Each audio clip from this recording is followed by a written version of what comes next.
Selamat datang di Alur Donghua. Sebelum mendengarkan, jangan lupa subscribe, like, komen, dan share ya, biar Mimin tambah semangat. Selamat mendengarkan. Setelah memastikan bahwa Yuan benar-benar berdiri, dia menggosok matanya dan bahkan mencubit pipinya sendiri untuk memastikan dia tidak sedang bermimpi. Kau tidak sedang bermimpi, Meishu. Ini nyata. Tuan muda sekarang bisa bergerak dengan leluasa, kata Mei Feng kepadanya dari kamar tidur Yuan. Mengapa? Bagaimana? Meishu memiliki begitu banyak pertanyaan sehingga dia tidak tahu harus mulai dari mana. Maaf, tapi aku juga tidak tahu. Aku bangun tidur dan sudah bisa bergerak, kata Yuan. Kau bangun tidur dalam keadaan seperti itu? Meishu menatapnya dengan wajah tercengang. Bagaimana itu bisa terjadi? Sebuah keajaiban? Aku tidak tahu harus berkata apa. Selamat atas kesembuhanmu, kata Meishu beberapa saat kemudian. Kesembuhannya begitu mendadak, sehingga Meishu masih berusaha untuk sepenuhnya memahami situasinya. Meishu, Yuan tiba-tiba merentangkan tangannya sambil tersenyum. Keinginannya terlihat jelas.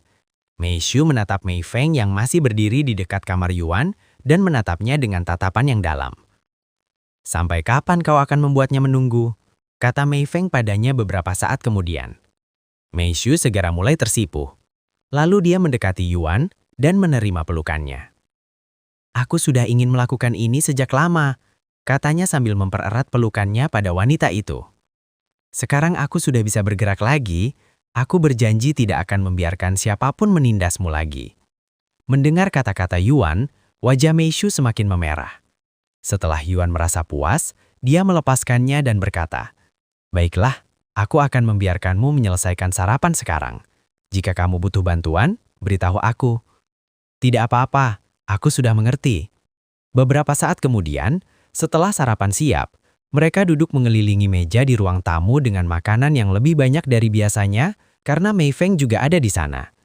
Tentu saja rasanya tidak nyata bagi mereka bertiga untuk duduk bersama seperti keluarga sungguhan. "Apa rencana Anda selanjutnya, Tuan Muda?" tanya Mei Feng setelah sarapan, sementara Meishu mencuci piring. "Ada banyak hal yang ingin saya lakukan, seperti menyampaikan unek-unek saya ke asosiasi kultivator. Tetapi pertama-tama, saya perlu membiasakan diri untuk menggerakkan tubuh saya lagi," katanya.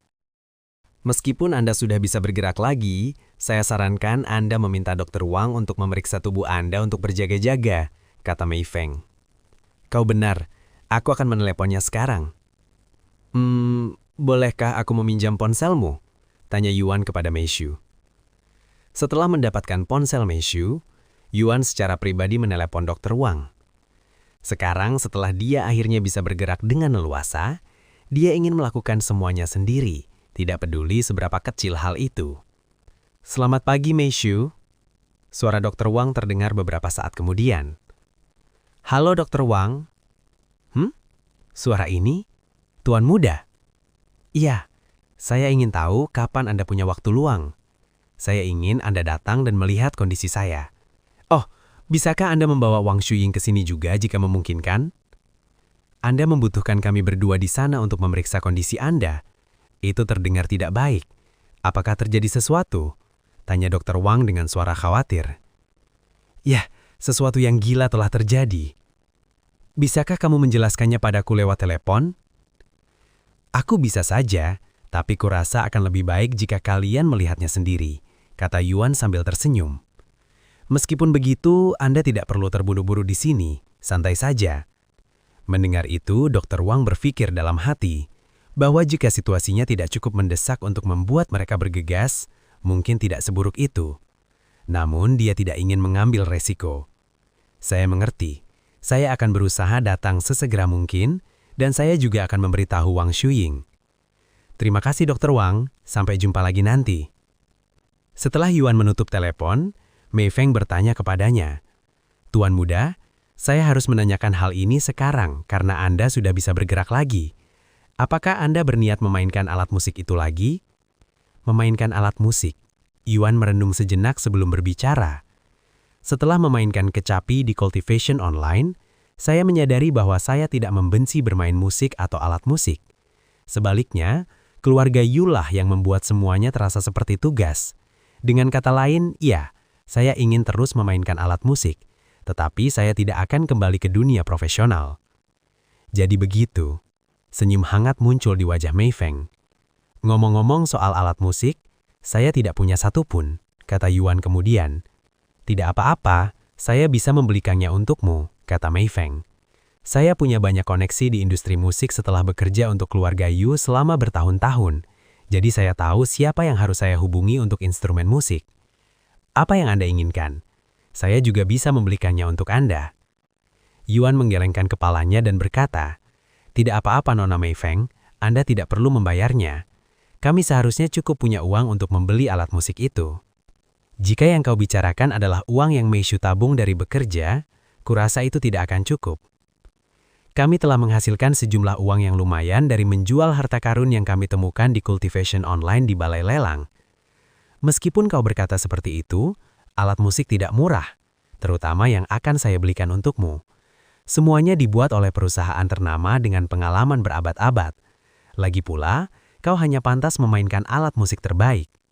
Kita punya 500 miliar, jadi uang bukanlah masalah bagi kita saat ini, kata Mei Shu tiba-tiba setelah kembali mencuci piring. 500 miliar? Kau mendapatkan sebanyak itu dari menjual harta karun di cultivation online?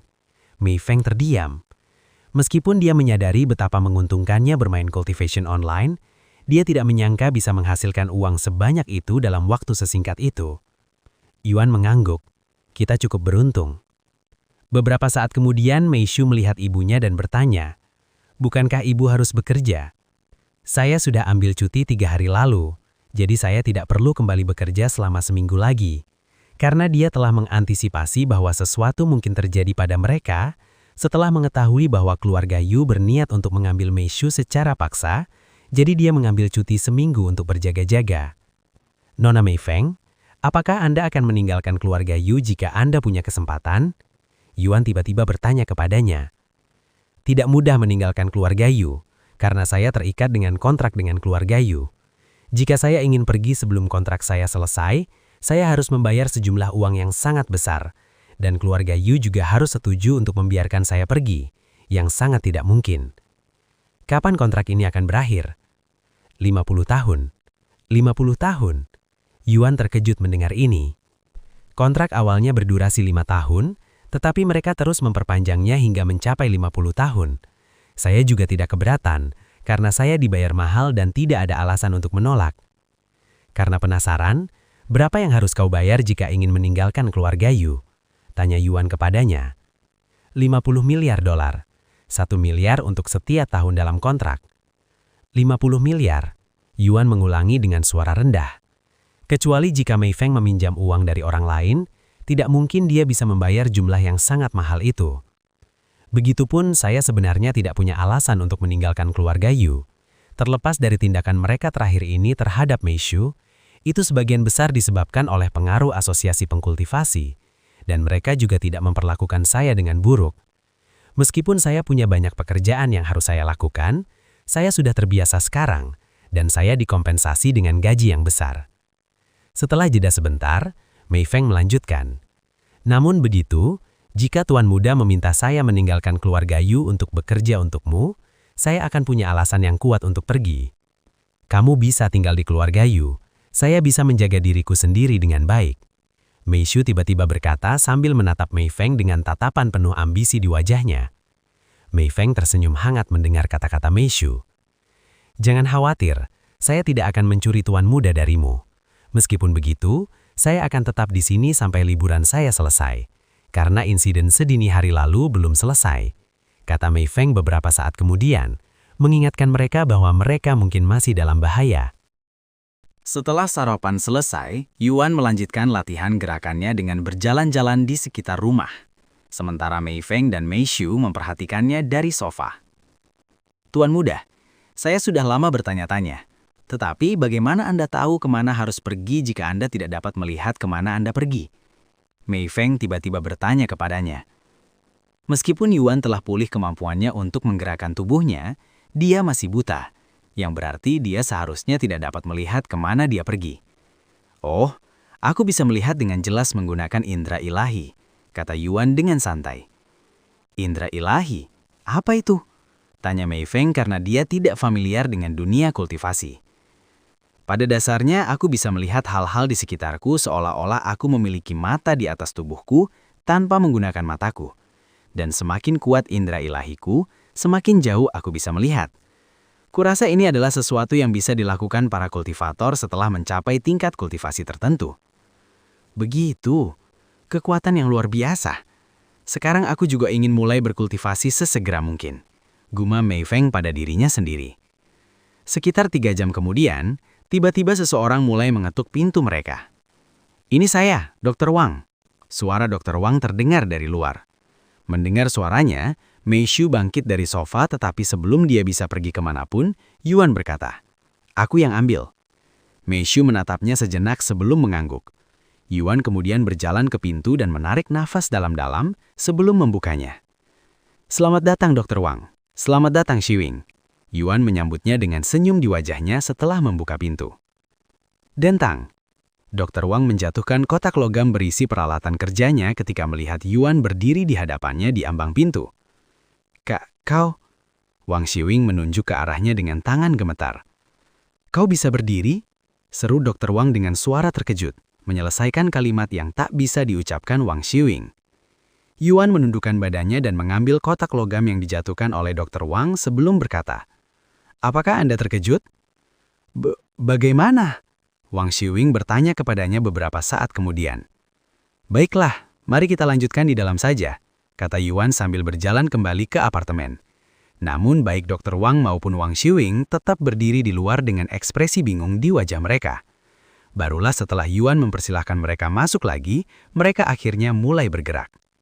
"Nyonya Mei Feng, Anda juga di sini?" Dr. Wang terkejut melihatnya di ruang tamu. "Banyak hal yang telah terjadi," katanya dengan tenang. Dr. Wang menoleh ke arah Yuan yang berdiri beberapa meter jauhnya dan mengangguk. "Aku yakin."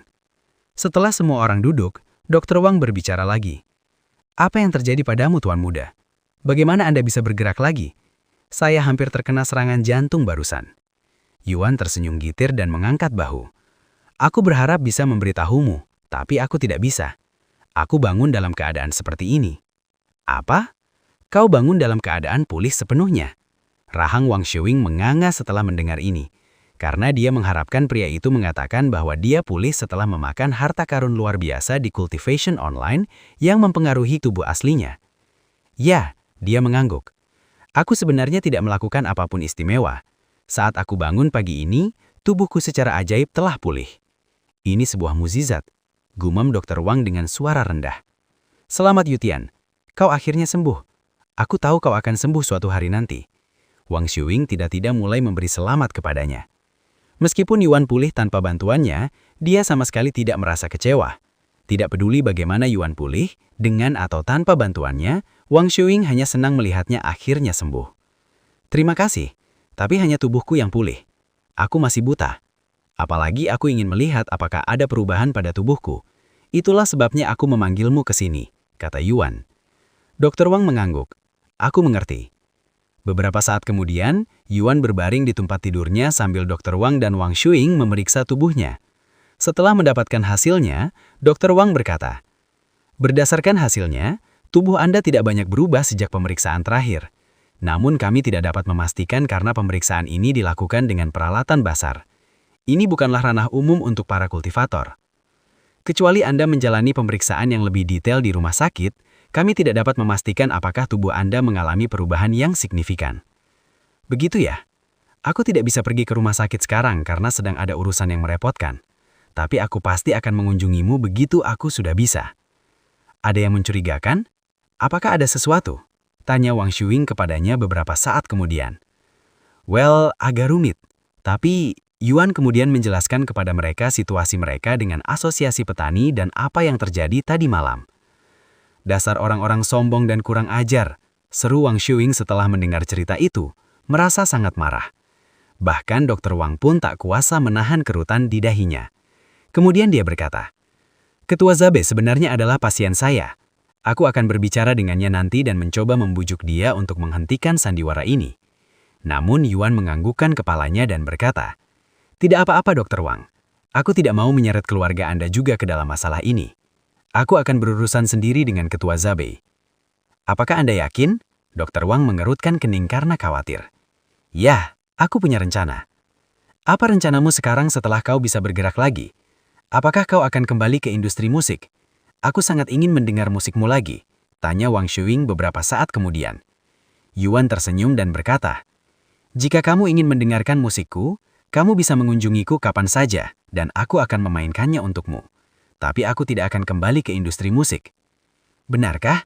Ini janji, kata Wang Shuing, tubuhnya bergetar karena kegembiraan. Pertunjukan pribadi dari Yuan adalah sesuatu yang dia impikan sejak kecil. Biarkan aku mendapatkan beberapa alat musik dulu ya. Saat ini aku tidak punya apa-apa, katanya. Oh, aku punya piano di rumah. Kalau kau mau, aku bisa memberikannya untukmu. Bagaimanapun aku juga sudah jarang memainkannya, kata Wang Shuing sambil menawarkan pianonya kepada pria itu. Jika kamu tidak membutuhkannya, aku akan mengambilnya darimu. Kalau begitu, sudah diputuskan. Aku akan kirimkan besok. Yuan mengangguk. Baiklah, aku harus kembali ke rumah sakit sekarang. Kau boleh tinggal di sini kalau mau, Xu Ying, kata Dr. Wang setelah mengobrol dengan Yuan selama sekitar setengah jam. Sampai jumpa lagi, Dr. Wang, kata Yuan kepadanya. Iya, sampai jumpa nanti. Sekali lagi, aku sangat senang kau akhirnya pulih. Semoga keadaanmu akan semakin membaik mulai sekarang. Dr. Wang meninggalkan tempat itu, tetapi Wang Shuing memutuskan untuk tinggal di sana sedikit lebih lama. Aku masih tidak percaya, gumam Wang Shuing dengan suara rendah sambil memperhatikan Yuan berlatih gerakannya dengan berjalan mengelilingi rumah. Bagaimana kau bisa tahu kemana harus pergi? Wang Shuing segera menyadari hal ini, karena dia tidak tahu bahwa pria itu bisa menggunakan indera ilahi di dunia nyata. Ini adalah indera ilahi, Mei Xu menjelaskan kepadanya. Tunggu, indera ilahi itu? Mata Wang Shuing membelalak kaget. Meskipun Mei Feng tidak mengetahui makna di balik indera ilahi, Wang Shuing mengetahuinya. Ya, Mei Xu mengangguk. Sulit dipercaya. Setelah Yuan merasa nyaman dengan gerakannya, ia mulai melakukan latihan seperti sit-up dan push-up.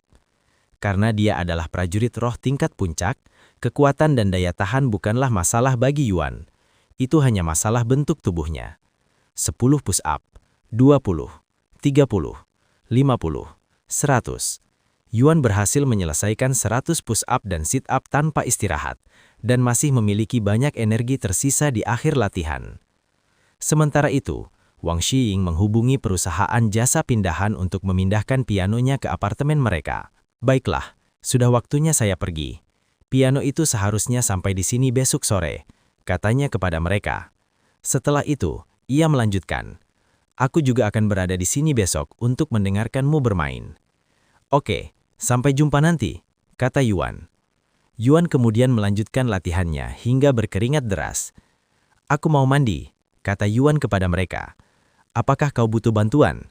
Mei Xu tanpa sadar bertanya kepadanya karena dia sudah terbiasa dengan hal itu. Tidak apa-apa, aku sudah mengerti, kata Yuan sebelum masuk ke kamar mandi. Begitu Yuan masuk ke kamar mandi, Mei Feng menatap Mei Xu dengan senyum mengejek. Sepertinya kau tidak dibutuhkan lagi sekarang karena dia sudah bisa melakukan semuanya. Omong kosong, jawab Mei Xu cepat. Oh, lalu apa yang bisa kamu lakukan untuknya sekarang karena dia sudah bisa melakukan semuanya? Saya masih bisa mengerjakan pekerjaan rumah tangga seperti membersihkan dan memasak, katanya. Jadi pada dasarnya kamu seorang rumah tangga. Apa kau juga akan membantunya di ranjang? Tanya Mei Feng tiba-tiba. Mei Xu langsung teringat saat terakhir kali mereka mandi bersama dan merasa malu. Tentu saja, Mei Feng tidak menyadari hal ini, dan ia melanjutkan. Kau tahu itu akan terjadi cepat atau lambat. Tuan muda masih seorang anak kecil yang polos sekarang, tetapi akhirnya dia akan dewasa dan mengalami pubertas yang sebenarnya. Begitu itu terjadi, dia akan membutuhkan wanita sejati untuk merawatnya.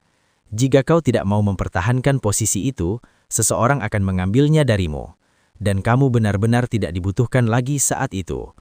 Semoga kau masih ingat apa yang telah kuajarkan padamu. Mei Xu menatap Mei Feng dengan kerutan dalam di dahinya. Meskipun ia ingin membantah pernyataan Mei Feng, dia tahu bahwa semua yang dikatakan ibunya benar. Kau sudah dewasa, tetapi kau belum juga matang. Dewasalah Meishu. Kau punya kesempatan sempurna untuk memantapkan posisimu sekarang. Jika kau membiarkan kesempatan ini lepas, kau akan menyesal ketika tuan muda kembali ke kehidupan biasa dan dikelilingi oleh lebih banyak wanita. Jika aku berada di posisimu, aku pasti sudah hamil sekarang. Meishu terdiam mendengar kalimat terakhir ibunya. Sementara itu, di suatu tempat di kota, Tuan Johnson berdiri di hadapan dua kultivator yang telah meninggalkan misi mereka dengan raut wajah yang sangat murung. 4 orang dewasa dengan pengalaman militer lebih dari 10 tahun, namun kalian entah bagaimana kalah dengan seorang gadis kecil yang setengah umur kalian, bahkan lari terbirit-birit. Apakah kalian mengerti arti kata malu? Inilah yang kalian dapatkan karena meremehkan Meishu, padahal aku sudah memperingatkan kalian untuk tidak meremehkannya. Mendengar ceramah Tuan Johnson, kedua kultivator itu tidak mengucapkan sepatah kata pun. Johnson, perempuan bejejak itu membunuh Scorpion dan Hawk. Adakah yang bisa kita lakukan untuk membalaskan dendam mereka? Tuan Johnson terdiam sementara sebelum berbicara.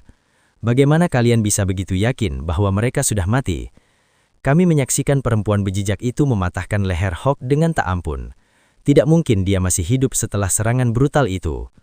Bahkan leher Scorpion pun terpelintir dengan posisi aneh hanya karena satu pukulan. Tuan Johnson kemudian berkata, "Mereka masih hidup." "Ah, benarkah? Bagaimana kau bisa tahu itu?" "Kau pikir aku tidak punya teman di kepolisian? Mereka memberitahuku tentang insiden yang ditandai sebagai perampokan. Scorpion dan Hawk telah dibawa ke rumah sakit. Mereka berada di puncak kematian ketika tiba di rumah sakit, tetapi mereka belum meninggal."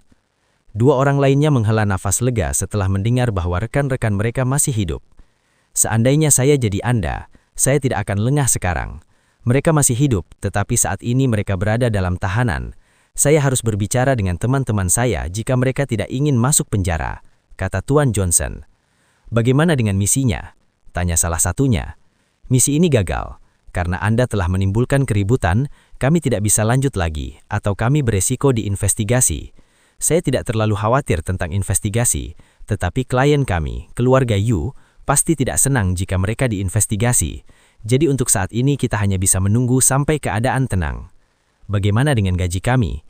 Tuan Johnson mencibir dan berkata, "Kau masih berani meminta uang setelah kegagalan memalukanmu ini? Saya tidak akan heran jika keluarga Yu meminta kompensasi atas kegagalan ini. Jika itu terjadi, uangnya akan diambil dari rekeningmu." "Ah, tidak mungkin." "Kalian gagal dalam misi? Jangan beri aku omong kosong ini. Aku sudah membayar jutaan agar kalian bisa melakukan pekerjaan kalian. Aku menuntut pengembalian dana penuh," teriak Yuyong ke teleponnya setelah menerima kabar kegagalan mereka. "Sayangnya, kami memiliki kebijakan tanpa pengembalian dana, dan Anda telah menyetujui ketentuan ini sebelum menyewa kami. Jika Anda ingin kami mencoba lagi, kami dapat melakukannya dengan harga diskon. Tetapi keluarga Anda akan beresiko diselidiki. Jika Anda menerima resiko ini, kami akan kembali dan menjemput Meishu sekali lagi setelah menerima pembayaran lebih lanjut. Meishu lebih kuat dari yang kita duga, jadi kita membutuhkan lebih banyak sumber daya untuk membawanya kembali. Kuharap kau mengerti." Yuyong tidak langsung menjawab, meskipun dia tidak keberatan dengan penyelidikan karena dia memiliki banyak pengacara dan teman yang berpengaruh. Hal itu akan merusak citra perusahaannya jika berita tersebar bahwa dia telah menyewa tentara bayaran untuk menculik seorang gadis. Namun selama berita itu tidak menyebar, semuanya akan baik-baik saja, dan dia memiliki banyak sumber daya yang tersedia untuk mencegah hal itu terjadi. "Berapa harganya?" tanya Yuyong setelah hening sejenak. 10 juta, Tuan Johnson langsung menjawab. 10 juta? Itu lebih dari 2 kali lipat dari yang kubayarkan padamu terakhir kali. Dan kau menganggap itu sebagai diskon. Ini jelas penipuan, seru Yuyong. "Ya, ini harga diskon. Jika bukan karena diskon, saya akan meminta 15 juta. Karena 4 kultivator tingkat 7 hingga 8 tidak cukup untuk membawa Meishu kembali, kita harus menambah kekuatan. Saya berniat membawa para ahli dari seluruh dunia kali ini, jadi biayanya akan jauh lebih mahal dari biasanya." Yuyong mencibir dengan dingin. "Menggunakan begitu banyak sumber daya hanya untuk membawa kembali seorang gadis kecil. Tidakkah kalian malu pada diri sendiri?" Setelah hening sejenak, Tuan Johnson berkata, Dengan segala hormat, jika Anda merasa memiliki kemampuan untuk membawanya kembali, silahkan. Saya akan mengirimkan lokasinya sebentar lagi, karena kami dibayar untuk melakukannya. Jika Anda ingin melanjutkan kerjasama dengan kami, kirimkan uangnya minggu depan. Jika tidak, maka kerjasama kita berakhir. Sekali lagi, saya mohon maaf atas ketidaknyamanan ini. Setelah itu, Yuyong menutup telepon dan melemparkannya ke dinding. Sekumpulan bajikan tak berguna. Melihat reaksinya, Tang Li berkata, setidaknya kita tahu lokasi mereka. Kita bisa meminta Yuro untuk mencoba membujuk Meishu untuk kembali. Yuyong menatapnya dengan tatapan berpikir. Mengapa kita tidak memikirkan hal itu lebih awal? Kita bisa menghemat jutaan dolar. Jika itu Yuro, aku yakin dia akan membujuk Meishu untuk kembali. Panggil dia kemari. 1 jam kemudian, Yuro tiba di lokasi utama mereka setelah dipanggil oleh orang tuanya. Yuro, kami punya pekerjaan untukmu, kata Yuyong padanya dengan ekspresi serius di wajahnya. Yuro sudah bisa menebak apa yang mereka inginkan darinya, tetapi dia berpura-pura tidak tahu dan bertanya, "Ada apa, ayah?" Yuyong lalu menyerahkan selembar kertas kepadanya dan berkata, "Meishu tinggal di sini sekarang, dan aku ingin kau membujuknya untuk kembali." Yuro lalu berkata, "Mengapa kau ingin Meishu kembali? Dia pergi atas kemauannya sendiri. Jadi aku rasa dia tidak akan kembali meskipun aku memintanya." "Itu bukan urusanmu," kata Tang Li, dan dia melanjutkan. "Pokoknya bawa Meishu kembali dengan segala cara." Yuyong kemudian menambahkan, "Jika kau berhasil membawa Meishu kembali, aku bisa mempertimbangkan untuk mencabut pembatasanmu dan mengizinkanmu bertemu dengan Yutian lagi. Begitupun dia sedang bersama Meishu sekarang." "Benarkah?" Yuro mengungkapkan kegembiraannya setelah mendengar hal ini. "Kalau begitu, besok aku akan menemui Meishu." Yuyong tertawa dalam hati melihat betapa mudahnya Yuro dipengaruhi untuk membantu mereka. Beberapa saat kemudian, Yuro kembali ke rumah. Karena mereka meminta bantuanku, ini pasti berarti orang-orang yang mereka pekerjakan untuk membawa Meishu kembali telah gagal. Yuro tidak keberatan membantu orang tuanya. Lagi pula dia hanya disuruh membujuk Meishu untuk kembali, dan dia juga bisa bertemu dengan kakaknya lagi. Aku tak sabar menemui Meishu dan kakakku lagi besok setelah sekian lama. Yuro tidur lebih awal hari itu, karena dia ingin hari itu segera berakhir. Sementara itu, setelah mandi, Yuan memindahkan semua perabotan di ruang tamu ke dinding, sehingga menciptakan banyak ruang kosong di tengah ruangan. "Apa yang Anda lakukan, Tuan Muda?" tanya Mei Feng padanya. "Saya ingin berlatih sesuatu," katanya. Setelah menarik nafas dalam, Yuan mulai menggerakkan kakinya dengan cara yang aneh namun beri ramah. Itu?" Meishu dengan cepat mengenali apa yang Yuan coba lakukan. Yuan tersandung sendiri beberapa detik setelah memulai gerakan aneh itu. "Aku tak mengerti." Mei Feng menggelengkan kepalanya. "Ini adalah teknik pergerakan," katanya. "Hah? Teknik pergerakan? Teknik pergerakan yang saya pelajari di Cultivation Online. Saya ingin mencoba mempraktikannya juga di dunia nyata." Memang, Yuan sedang berusaha mempelajari teknik pergerakan Vermilion Phoenix Dominating the Heavens. Karena dia bisa menggunakan Flying Daggers, itu jelas berarti dia juga bisa mempelajari teknik lainnya. Dan teknik apa yang lebih baik daripada teknik pergerakan yang akan membantunya meningkatkan gerakan keseluruhan? Teknik pergerakan? Semoga beruntung, Tuan Muda. Ada banyak orang yang mencoba melakukan hal yang sama, gumam Mei Feng dengan suara rendah. Yuan mengangkat alisnya. Mei Feng kemudian berkata, "Karena kita dapat menggunakan teknik kultivasi dari Cultivation Online, masuk akal jika teknik lain juga dapat dipelajari. Meskipun belum ada yang berhasil melakukannya, ada banyak orang di luar sana yang mencoba menjadi orang pertama yang mempelajari teknik yang bukan teknik kultivasi." "Begitu ya?" kata Yuan sambil tersenyum. "Tentu saja, ada kemungkinan besar bahwa seseorang di luar sana telah berhasil, tetapi memutuskan untuk merahasiakannya." "Kemungkinan besar," kata Yuan sambil tersenyum. Yuan berlatih teknik gerakannya hingga tiba waktu makan malam.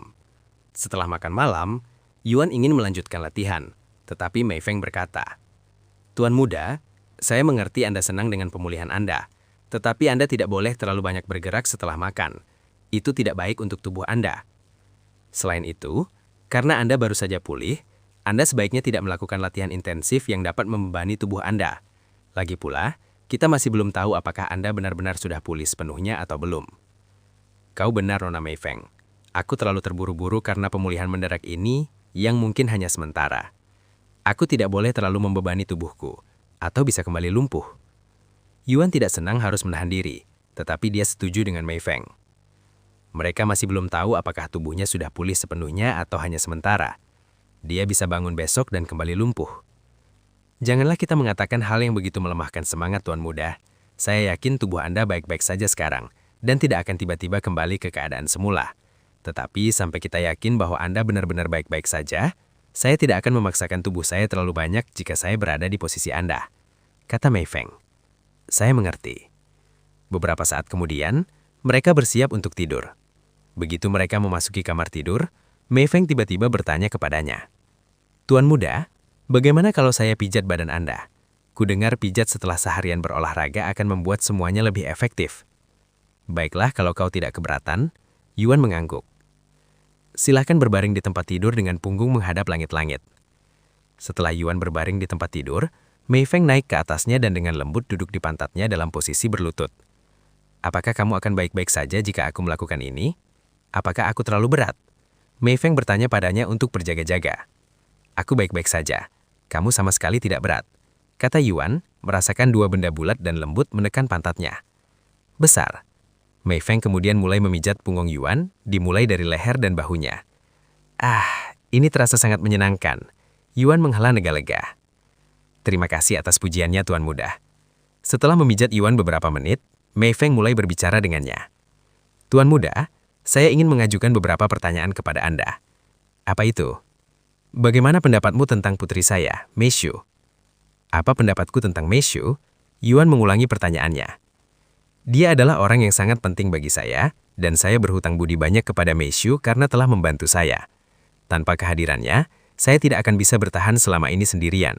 Saya juga sangat mengagumi pekerjaannya. Meskipun saya tidak tahu seperti apa pekerjaannya, saya tahu itu bukan pekerjaan mudah dan bukan sesuatu yang seharusnya dilakukan oleh gadis seusianya.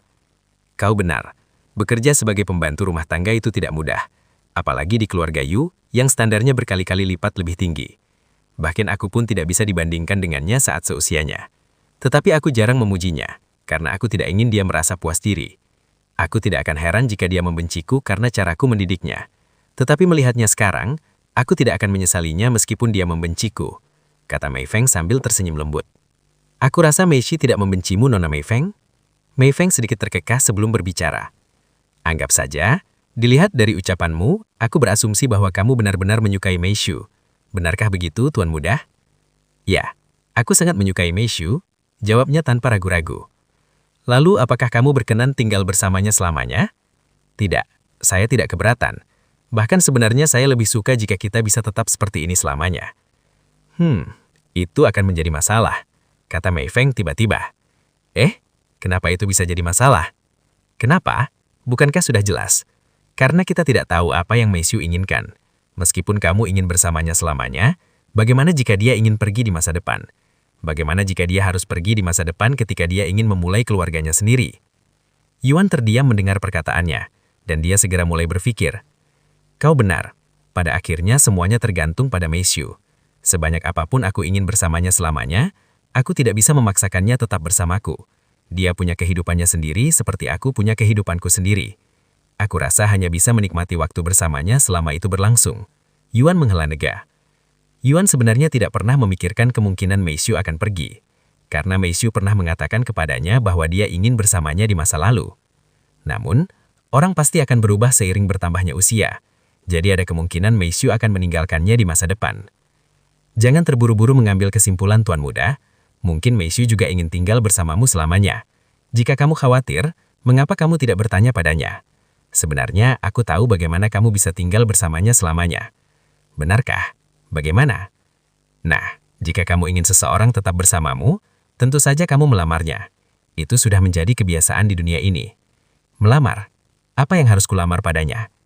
Tentu saja kamu ingin bersamanya selamanya. Namun kamu masih terlalu kurang berpengalaman dalam hal ini. Jadi tunggu sampai kamu sedikit lebih dewasa dan lebih berpengalaman sebelum benar-benar melamarnya, oke? Hanya saja jangan membuatnya menunggu terlalu lama, atau dia akan pergi sebelum kamu mendapat kesempatan. Meskipun ia ingin membantu putrinya dan Yuan untuk bersama, ia tidak ingin memanfaatkan kepolosan Yuan untuk melakukan hal itu, karena itu hanya akan merusak hubungan mereka di masa depan. Satu-satunya hal yang benar-benar bisa dia lakukan adalah membantu Yuan menyadari situasi dan memberinya beberapa nasihat.